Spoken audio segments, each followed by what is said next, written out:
C'est donc des substances qui sont des médicaments modernes. On peut aussi utiliser des choses totalement connues de notre phytothérapie. Là, dans cette noix de palmiste, elle a extrait donc une huile essentielle, mais elle n'a pas utilisé ça telle quelle. Elle a diminué la taille des gouttelettes qu'elle a dispersées en solution.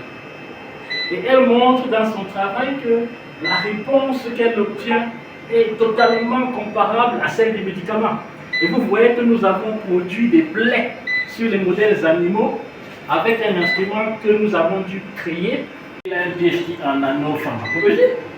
Je crois que c'est le premier d'Afrique centrale. Après, nous avons eu dans la nano-entomologie, parce que nous avons une dame qui utilisait ces substances pour tuer des larves de moustiques. Parce que nous pensons que s'il faut réduire le paludisme, ça sert de nous amener dans les hôpitaux, tuons les larves et on réduit, on arrête ce problème. Ah. Bon, les environnementalistes nous disent que on va interrompre l'équilibre de la nature. Ils ont raison. Donc, quand nous, on ne va pas tuer toutes les larves, on va tuer celles qui sont toutes des villes là. Les autres, on les laisse. On n'a pas de problème avec elles. Les autres, on les laisse. Hein. Et avec ces travaux, elle a eu un prix Lauréat UNESCO, elle a eu un prix de la Fondation pour la science et d'autres prix. Elle était à Fellow en Angleterre. On a laissé notre petit laboratoire là-bas, ce qu'on a appelé un bain-marie. Donc, une fois qu'on a filtré, on a obtenu le liquide, l'extrait, on arrive ici, on le met dans un ballon là. Il rote et puis avec la température, la chaleur, tout ce qui est intéressant s'envole et puis on le récupère de solvant ici et puis ce qui doit rester là, elle a l'extrait. Dans l'appareil que le professeur vient de montrer, le lyophiliseur, on obtenait la poudre. Cette poudre-là, on peut la resolubiliser soit dans de l'eau ou dans de l'alcool, dans quelque chose pour séparer. Par contre ici, on obtient directement une fraction qui n'est pas poudreuse mais plutôt huileuse ou liquide. Et puis on amène ici, soit là, c'est la même chose. Vous avez les deux compartiments, ce qu'on appelle, on réalise une chromatographe, c'est-à-dire on sépare, on peut demander les différents acteurs contenus dans ici, que tout se passe en fractions, un à un, pour voir qui est présent dans mon extrême. Donc ici on fait le fractionnement, c'est-à-dire on a des grosses proportions. Une fois qu'on a des grandes grosses proportions, on ramène, rappelez-vous, dans le laboratoire premier qu'on a visité, le HPLC, gros appareil sur lequel le docteur se disait, et à partir du gros appareil, on fractionne pour voir maintenant les individualités one by one. Donc ici, on fractionne en groupe, le groupe de ceux qui sont, le groupe de ceux qui sont, le groupe de ceux qui sont. Maintenant, dans le groupe de ceux qui sont, on part là-bas pour fractionner un à un. Donc, selon l'utilisateur, qu'on vient de voir dans le arbre du professeur Yann, ici, un autre appareil qui permet de faire pratiquement la même chose en fonction de l'extrait. On a sous forme de poudre. Un autre appareil qui s'appelait visible, qui est expliqué sur la lumière pour voir un deuxième. Je crois que les autres équipements sont dans les tiroirs parce que pour le dire, c'est un stérilisateur. Donc je mets là, je chauffe à 400 degrés. Tous les microbes qui sont là meurent seuls. Donc je suis sûr que ce qui sort de là est purement, il n'y a rien que ça. Donc il n'y a aucune contamination. Pharmacologie, on a montré tout à l'heure, c'est pas ici. Il y a un là qui va prendre 2 minutes pour nous présenter un des tests. Vous avez qu'il y en a plusieurs. Donc de l'autre côté, donc, la petite porte, comment on peut aussi voir ça rapidement. On commence par là.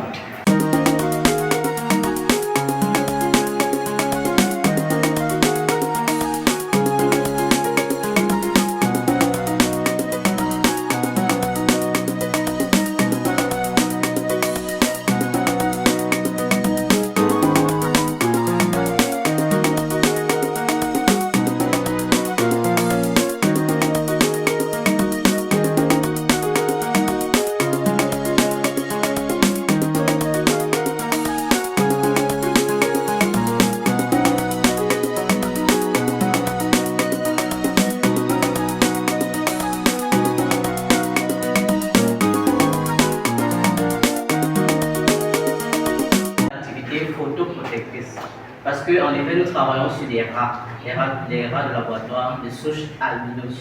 Pourquoi? Parce que notre thème porte sur la photoprotection des peaux albinos. Comme nous le savons bien, la peau albinos est en manque de mélanine et à cause de ça, ils sont très sujets à des problèmes comme les coups de soleil, tout ce qui est lié aux UV, les cancers de la peau. Intégré à la médecine moderne et qu'il y aura des pavillons, de tous ces pavillons, c'est ce que la loi prévoit, parce qu'il y aura un ordre de la médecine traditionnelle. Peut-être d'ici d'exemple, quand le décret d'application va sortir, et véritablement, il est utile chaque fois que nous nous rencontrons de cadrer tout cela pour qu'on ait une vision beaucoup plus large de ce que c'est que cette médecine traditionnelle. Bien sûr que la loi structure aussi d'autres aspects comme les traditions spiritualistes, la voyance, tout ça est prévu dans la loi. Les autorités administratives de cet établissement, il y a eu plusieurs tentatives de venir vers les détenteurs de savoirs ancestraux, plusieurs tentatives où on a envoyé les étudiants vers les guérisseurs traditionnels, les héboristes et tout ce beau corps, mais le retour n'a toujours pas été satisfaisant. Alors, nous sommes très honorés.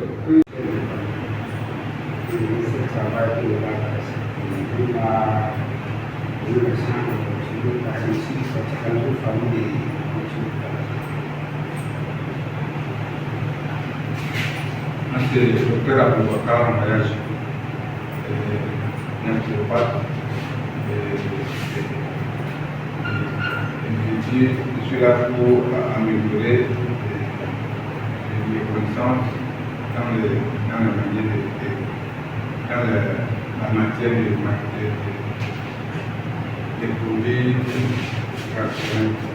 À la fin dernière salle qui est ici, que nous appelons ici dans notre langage la salle de MPC1. Ensuite, compte tenu de la clinique qui n'était pas fonctionnelle là-bas, on nous a déplacé, on va simplement faire la même chose dans le sens contraire. Faculté de médecine et des sciences pharmaceutiques. Vous comprenez donc pourquoi, avec ces multiples casquettes, les nombreuses occupations, elle n'a ce matin à temps, mais pour les dernières nouvelles, elle est en chemin avant que cette visite s'achève. Certainement, elle sera là et vous la verrez. C'est une femme extrêmement dynamique et très travailleuse.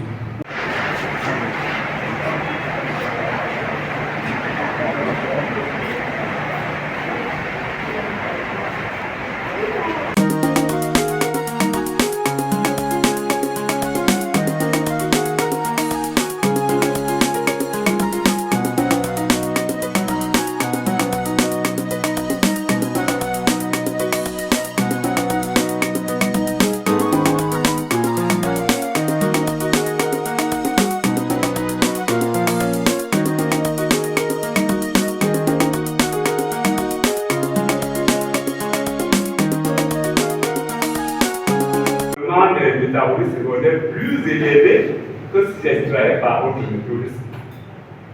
Et l'extraction donc il fait selon le matériel qu'on a. Donc, il y a des choses qu'on peut faire facilement.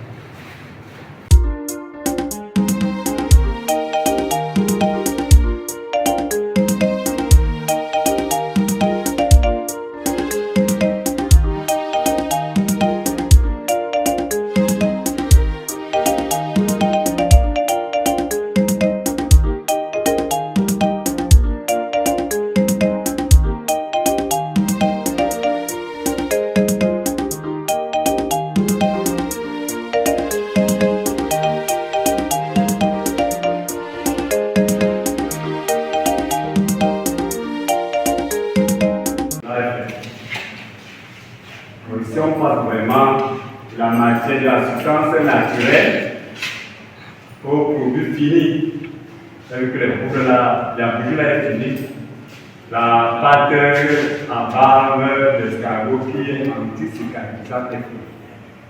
Voilà le rapport. Je veux dire que là on est là, c'est son annexe. C'est un stérilisateur, donc je mets là, je chauffe à 400 degrés, tous les microbes qui sont là meurent seuls. Donc je suis sûr que ce qui sort de là est purement, il n'y a rien que ça, donc il n'y a aucune contamination.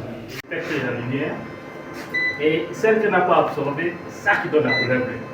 Donc l'instrument permet de mettre en évidence cette coloration en vous montrant un signal pour tout ce qui est coloré. Ça veut dire que vous avez un matériau qui est coloré comme un extrait de plante. Vous pouvez avoir un signal qui montre qu'il contient des composés qui sont colorés. On a laissé notre laboratoire là-bas, ce qu'on a appelé un bain-marie. Donc, une fois qu'on a filtré, on a obtenu le liquide, l'extrait, on arrive ici, on le met dans un ballon là. Il rote et puis avec la température, la chaleur, tout ce qui est intéressant s'envole et puis on le récupère de son vent ici. Et puis ce qui doit rester là est là, l'extrait. Dans l'appareil que le professeur vient de montrer, l'utilisateur obtenait la poudre. Cette poudre-là, on peut la resolubiliser soit dans de l'eau, dans de l'alcool, dans quelque chose pour séparer. Par contre, ici, on obtient directement une fraction qui n'est pas poudreuse, mais plutôt huileuse ou liquide. Et puis on amène ici. Soit là, soit là. C'est la même chose. Vous avez les deux compartiments, ce qu'on appelle, on réalise une chromatome. Activité photoprotectrice. Parce qu'en effet, nous travaillons sur des rats de laboratoire de souche albinos. Pourquoi? Parce que nos thème porte sur la photoprotection des peaux albinos. Comme nous le savons bien, la peau albinos est en manque de mélanine et à cause de ça, ils sont très sujets à des problèmes comme les coups de soleil, tout ce qui est lié aux UV, les cancers de la peau.